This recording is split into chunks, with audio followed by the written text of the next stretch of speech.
Good morning, everyone.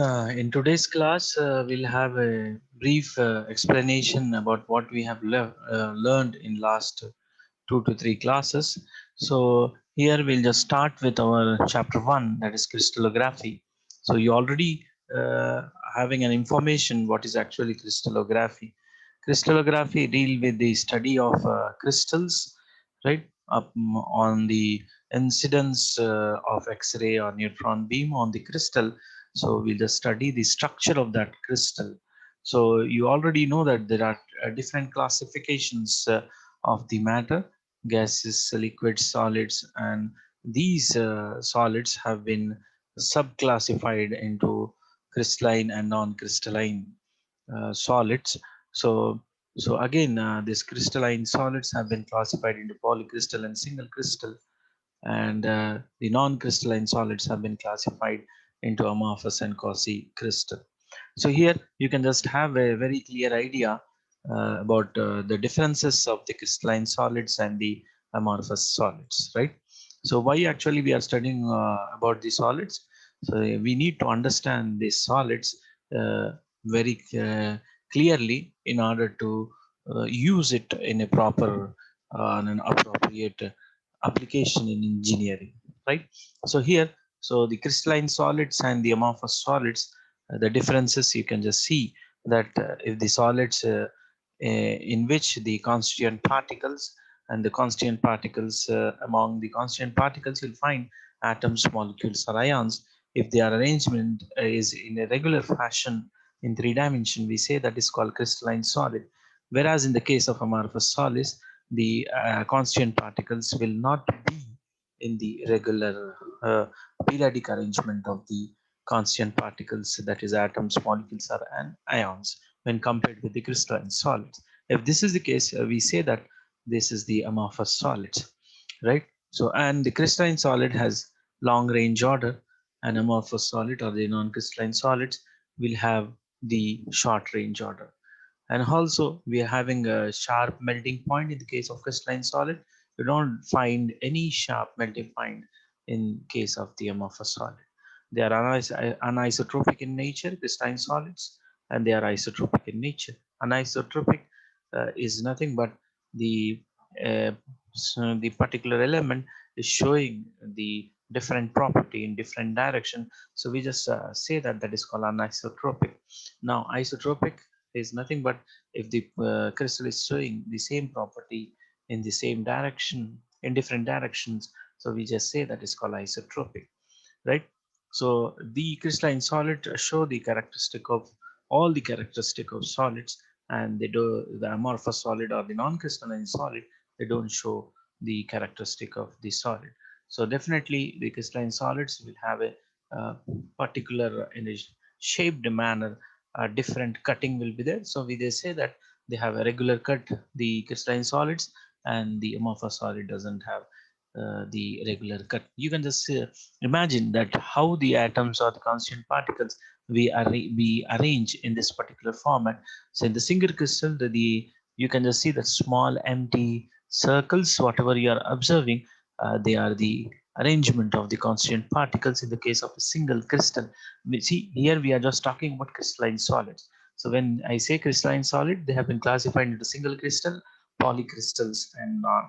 And then we'll go for the non-crystalline solid, that is amorphous. This is a schematic view about the arrangement of the constituent particles.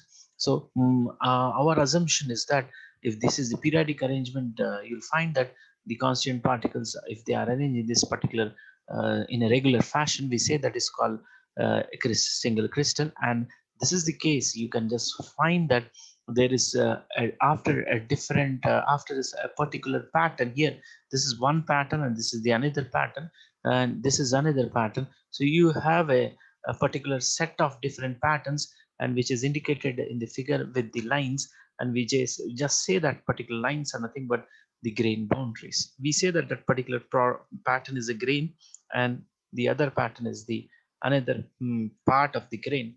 So there is a what you can say interface or dividing line, and that dividing line we say that is called grain boundaries. And if this is the case, we say that is called polycrystalline solid. You can just imagine that the amorphous solid or a non-crystalline solid, the constituent particles are arranged in a random fashion, right? So this is a two-dimension representation of the single poly and the amorphous materials. You already know that lattice is whatever lattice. See, since you cannot, we cannot see the atoms, molecules, and the ions, so we just say that if the infinite array of points, just now we have seen the infinite array of points, so we just say the infinite array of points, and each point will have the identical environment or identical surrounding, and these lattice have been classified into, see, one dimension. You can see that is called linear lattice, plane, two dimension, and the space lattice, right? So what is the meaning of basis? We already studied in our lower classes, so in the previous classes. So basis is nothing but the constituent particles, which if they are attached with the assumption whatever we have made, so the structure is said to be basis. Lattice plus basis. Basis is nothing but attaching the imaginary points with the constituent particles, so you will get a particular pattern, a structure, we say that is called crystal structure. Now we just move to the unit cell. You already know that the building block of the crystal consisting of the constituent particles, that is atoms, ions, and molecules, which if these constituent particles are translated along the three different axes. Translated means repeated infinite number of times. Translation function is nothing but repeating the same thing infinite number of times, which will give us the exact structure of the crystal. So this is, see, what is actually the meaning of a unit cell? A smallest geometrical figure on translation repetition. So on the smallest geometrical figure on translation repetition will give us a particular structure. We say that is called crystal structure. So what are the two different types of unit cell you will observe? Primitive and the non-primitive unit cell. So how we call that as a primitive? So if there is, you can just see this, these points, right? Blue circles, spheres. So if they are arranged in a cube, if they see smallest geometrical figure, that is upper in three dimension is cube. So that is the reason that we have written cube here. So if this is the case, at the corners, at the ends of the cube is situated with the one lattice point, we just say that is called convention or a primitive. Primitive means what? It is a very small, right? Now if more than one lattice point, you can just see that at the corners of the unit cell, you'll find that this red we have just represented with this red. And other than this, if you have one more red sphere in the middle, or any way, way at the between the two lattice points, you can see either in between this or in between this. So we just say that particular shape or the cell is non-primitive cell. Now the axis resulted by the intersection of Z. You can just see that this is x-axis, y-axis, and z-axis. How this x, y, and z-axis are indicated in the unit cell. This is unit cell. So what we are doing is that we are just taking three faces of the unit cell. Imaginary lines have been drawn from a point of origin, and the at the x-axis is cutting at point A, or we say that the dimension on the x-axis of the unit cell is A, and the dimension of the y-axis is b, and the dimension on the z-axis is c.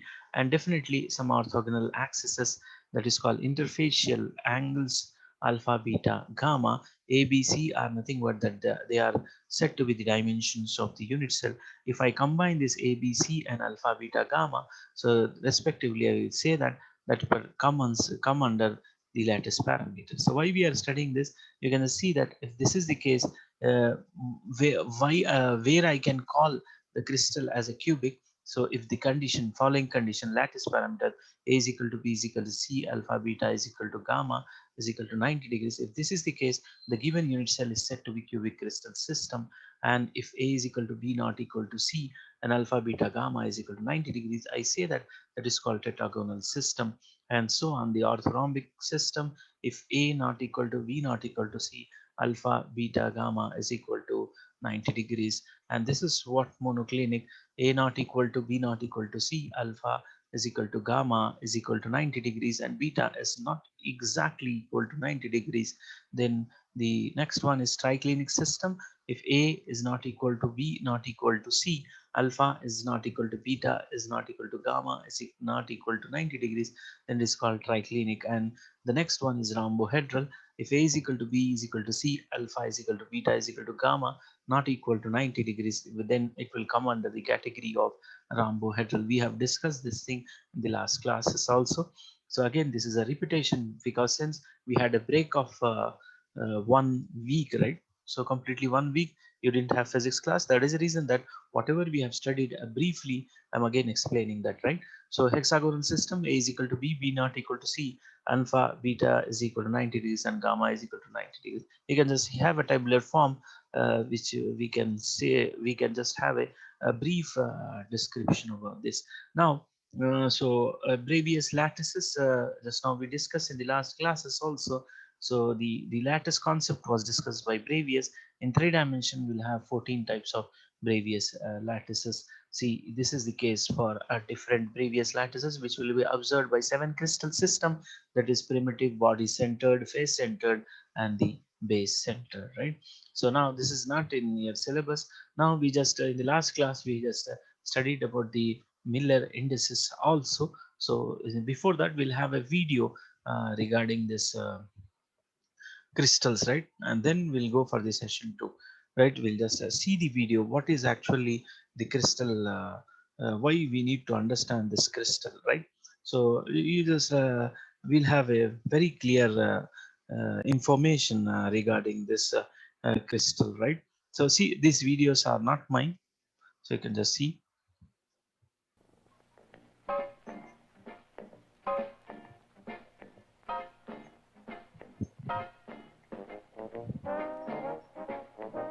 Some of the items that we're going to discuss are the use of crystals, types of crystal substances used, crystal characteristics, the frequency stability of crystals. You've learned that frequency stability is of the utmost importance. As an example, let's consider a radio broadcast station. One particular regulation prohibits the frequency of the station from changing more than a few cycles, so that the station will not interfere with another station operating on a nearby frequency. Now, for this reason, the oscillator producing this frequency must be one with the very best frequency stability.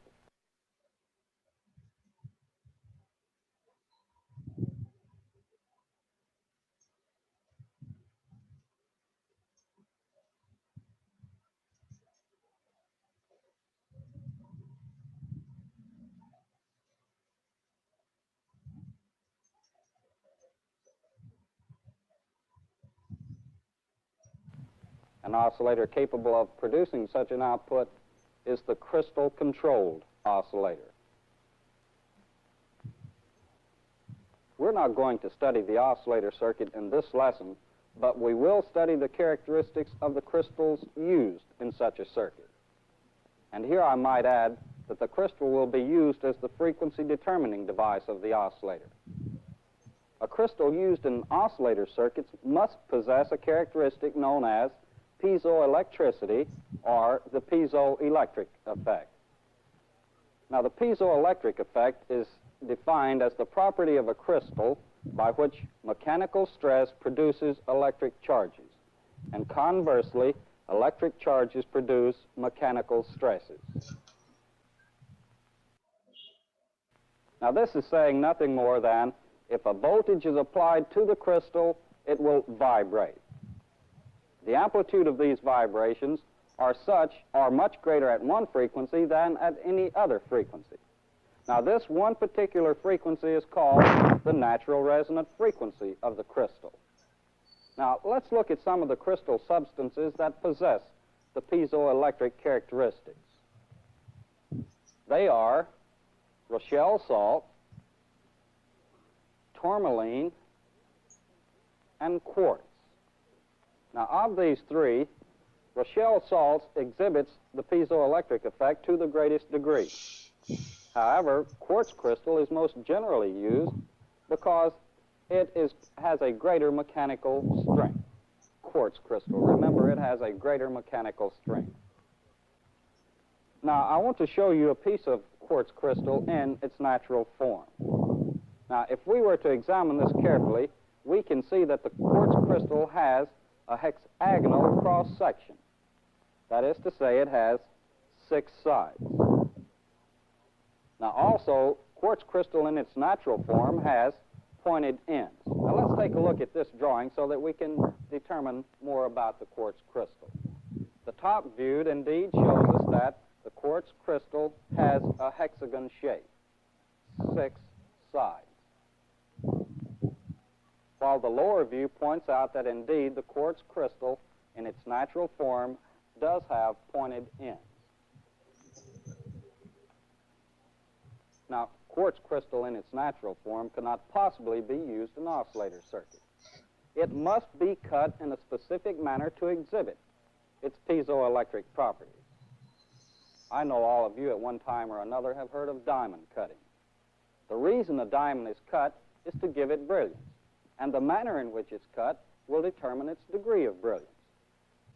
Now, all crystals are not cut in exactly the same manner, just as all diamonds are not cut exactly the same. The properties which a crystal exhibits are dependent on the manner in which it's cut. Now, there are many different cuts, but we're only going to examine 3 basic cuts. Let's go over, and I want to show you the actual cuts now. I have here 3 crystal cuts. Now, all crystals look the same, but not all will exhibit the same characteristics. Its frequency will be dependent upon its thickness. Let's take a look at 2 pieces of crystal cuts and compare this difference in thicknesses. As you can see, the thinner cut here, the thicker cut here. We're indicating here that the vibration of this thinner cut, or the frequency, is greater than this cut. Now, this will always hold true. The thinner the crystal cut, the higher the frequency of oscillation. Now, there are a few other crystal cuts with better frequency stability, but these will not be discussed in this lesson. Now, when an extremely high degree of frequency stability must be maintained, the crystal will be placed in a temperature oven. A temperature oven is nothing more than a thermostatically controlled container used to maintain the crystal temperature in its proper range. And in doing so, of course, we have a high degree of frequency stability. Now, in order for a crystal to be used in an oscillator circuit, it first must be placed in a holder. Now, the crystal holder will support the crystal physically and provide the electrodes by which this voltage is applied to the electrode. The holder must allow the crystal maximum freedom of vibration at all times. Let's look at this drawing of a typical holder. Now here, so student, right, we are not studying any electronics here, but still what we have done is that what is the use of a crystal.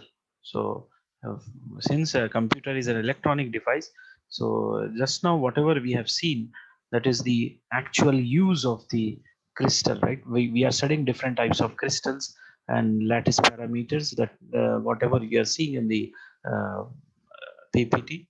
So just now, whatever the video I've shown you, that video is actually not mine, that is taken from the YouTube, but is still, see, that is for the understanding purpose, right? Why actually you are studying about the crystal, right? What are the use of the crystal as an and as since your computer is an electronic device. So just now we have whatever the video we have I have shown you, that is only one example, right? A lot of examples are there. This is actually one example, that the usage of the crystal, study of the crystallography, right? Now how these crystals are can be grown, right? This can be seen or can be understood very clearly by this video, right? So you can just see this video. Hot springs of Yellowstone caldera lies a magma chamber produced by a hotspot in the Earth's mantle. As the magma moves towards the Earth's surface, it crystallizes to form young, hot, igneous rocks. The heat from these rocks drives groundwater towards the surface. As the water cools, ions precipitate out as mineral crystals, including quartz crystals from silicon and oxygen, feldspar from potassium, aluminum, silicon, and oxygen, galena from lead and sulfur. Many of these crystals have signature shapes. Take this cascade of pointed quartz or this pile of galena cubes. But what causes them to grow into these shapes again and again? Part of the answer lies in their atoms. Every crystal's atoms are arranged in a highly organized, repeating pattern. This pattern is the defining feature of a crystal and isn't restricted to minerals. Sand, ice, sugar, chocolate, ceramics, metals, DNA, and even some liquids have crystalline structures. Each crystalline material's atomic arrangement falls into one of 6 different families: cubic, tetragonal, orthorhombic, monoclinic, triclinic, and hexagonal. Given the appropriate conditions, crystals will grow into geometric shapes that reflect the arrangement of their atoms. Take galena, which has a cubic structure composed of lead and sulfur atoms. The relatively large lead atoms are arranged in a 3-dimensional grid 90 degrees from one another, while the relatively small sulfur atoms fit neatly between them. As the crystal grows, locations like these attract sulfur atoms, while lead will tend to bond to these places. Eventually, they will complete the grid of bonded atoms. This means the 90-degree grid pattern of galena's crystalline structure is reflected in the visible shape of the crystal. Quartz, meanwhile, has a hexagonal crystalline structure. This means that on one plane, its atoms are arranged in hexagons. In 3 dimensions, these hexagons are composed of many interlocking pyramids made up of 1 silicon atom and 4 oxygen atoms. So the signature shape of a quartz crystal is a 6-sided column with pointed tips. Depending on environmental conditions, most crystals have the potential to form multiple geometric shapes. For example, diamonds, which form deep in the Earth's mantle, have a cubic crystalline structure and can grow into either cubes or octahedrons. Which shape a particular diamond grows into depends on the conditions where it grows, including pressure, temperature, and chemical environment. While we can't directly observe growth conditions in the mantle, laboratory experiments have shown some evidence that diamonds tend to grow into cubes at lower temperatures and octahedrons at higher temperatures. Trace amounts of water, silicon, germanium, or magnesium might also influence a diamond's shape. And diamonds never naturally grow into the shapes found in jewelry. Those diamonds have been cut to showcase sparkle and clarity. Environmental conditions can also influence whether crystals form at all. Glass is made of melted quartz sand, but it isn't crystalline. That's because glass cools relatively quickly, and the atoms do not have time to arrange themselves into the ordered structure of a quartz crystal. Instead, the random arrangement of the atoms in the melted glass is locked in upon cooling. Many crystals don't form geometric shapes because they grow in extremely close quarters with other crystals. Rocks like granite are full of crystals, but none have recognizable shapes. As magma cools and solidifies, many minerals within it crystallize at the same time and quickly run out of space. And certain crystals, like turquoise, don't grow into any discernible geometric shape in most environmental conditions, even given adequate space. Every crystal's atomic structure has unique properties, and while these properties may not have any bearing on human emotional needs, they do have powerful applications in materials science and medicine. Have you ever wondered why you can see through glass, or what fire is made of? Did you know gold doesn't originally come from Right, students, right now I think that you had a very clear idea, right? What is actually the usage of the crystal and why this crystal have been grown, how these crystals have been grown from the earth crust, right? So now this is the reason, this is actually our session one. In this session one, we are actually discussing about what is actually crystal. The study of the crystal is crystallography, and what is this crystal can be assumed in two dimension. So we just assume with the lattice point, and we studied about lattice parameter, unit cells, and just now we come to the conclusion that on the earth crust there are different seven crystal systems which have been uh,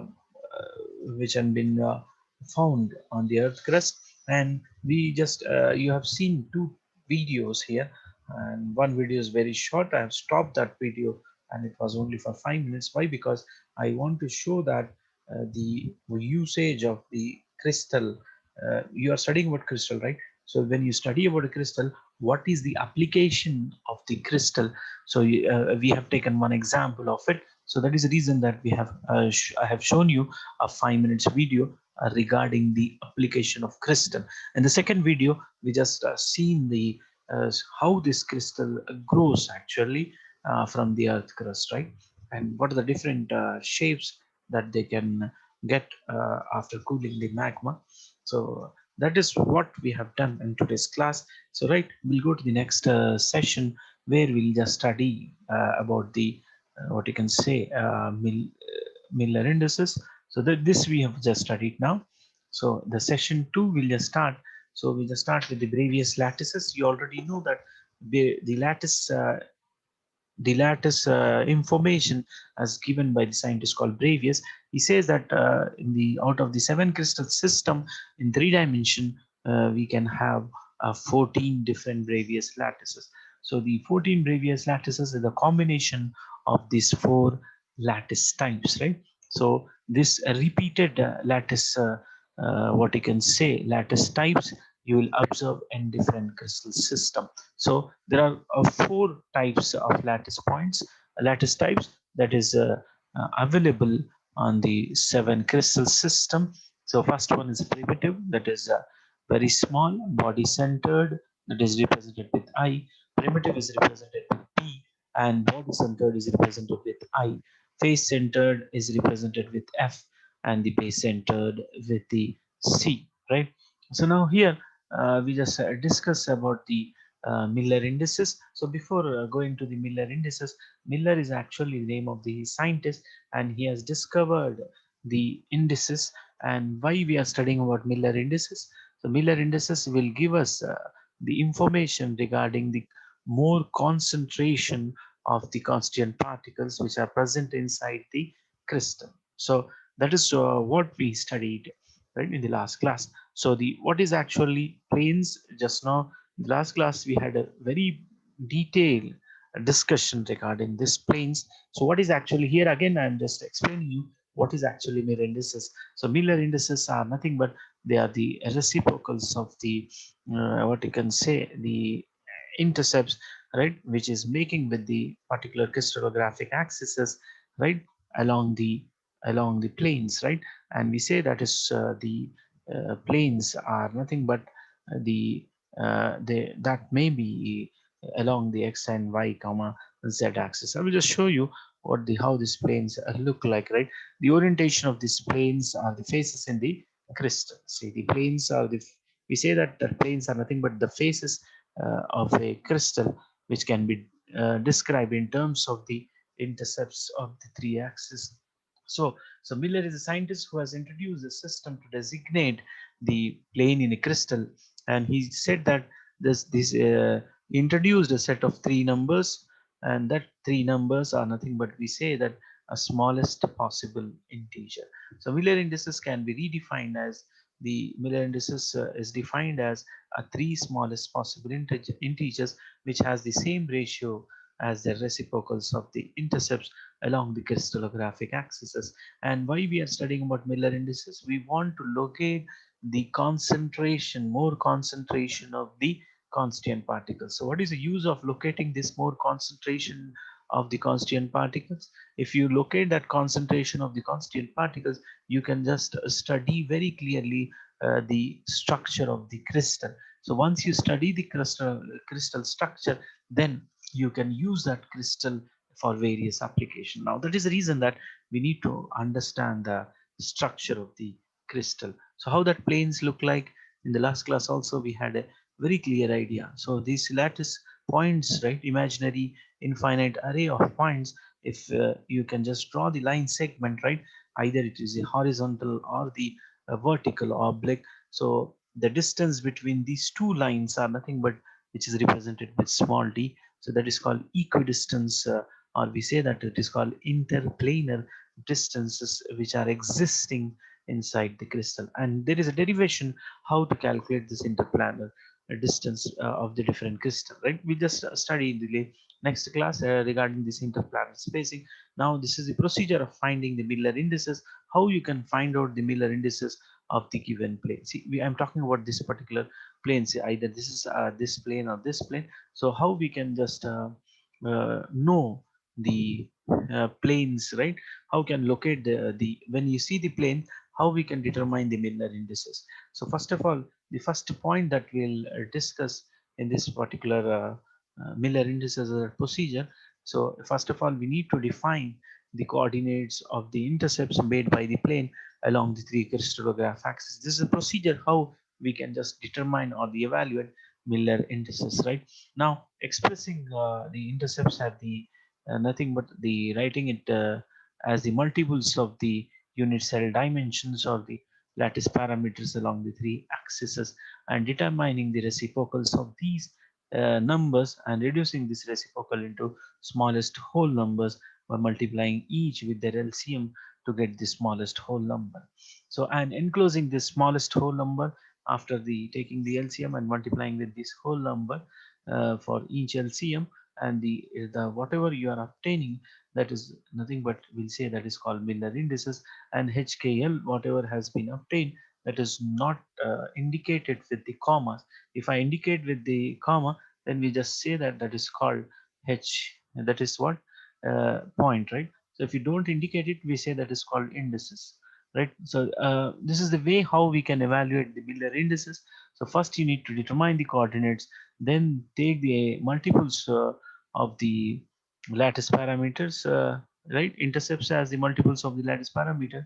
Then we have to take the reciprocals of these numbers or the coefficients of the lattice parameters, and we'll just simplify it, right, with the smallest possible whole number. And how we can just simplify it? By multiplying with the LCM of this whatever the denominator value you will get. So we just multiply with that, first take the LCM of that denominator value, and then whatever the value we'll get, that LCM value should be multiplied with the fraction. So, and that can be represented with the HKL, and we just say that is called the Miller indices. Now you can just see this crystallographic planes. Now, if this is the figure, so in the first example, we just take this first example of A, B, C. You can just see first of all the figure. The figure will be given to you in the examination, and he will ask you locate or the calculate the Miller indices of the given plane, right? Which can be seen asymmetrically, right? So the diagram is given to you. So how you can locate it? You can see that A, B, C. See, it is this is cutting two axes. This is the plane, right? This is plane, right? This is a plane, and it is cutting on the x-axis at A, and this is cutting on the y-axis B, and it is parallel to the z z-axis, right?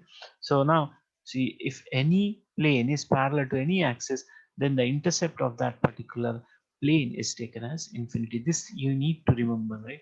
So while evaluating the Miller indices, if any plane is parallel to any axis, then we can just take that intercept as infinity. Understood, everybody? So 1 1 infinity. So reciprocal of this 1 by 1 1 by 1 and 1 by infinity. So just write one is only one is there. So the LCM of 1 is 1. So just multiply with 1. So 1 by infinity is 0. So the Miller index is found to be 110. Now this is the way how you can obtain the Miller indices of the given plane. Right now, with this, we just stop of today's class. We'll just see the example 2 in the next class, and also we'll just discuss some numericals, right? And this is one numerical that we have discussed. Another two numericals we'll discuss regarding Miller indices. So in the next class, we just start up with the Miller indices, numericals, and then we'll go for the what you can say interplanar spacing. Right now, from now onwards, we'll just start we'll just complete our syllabus pretty quickly as compared to the previous classes, since this is the introduction classes. So this is the reason that we have gone slow, right? So so with this, we just I will take a leave, right? Thank you everyone. Thank you for your patience.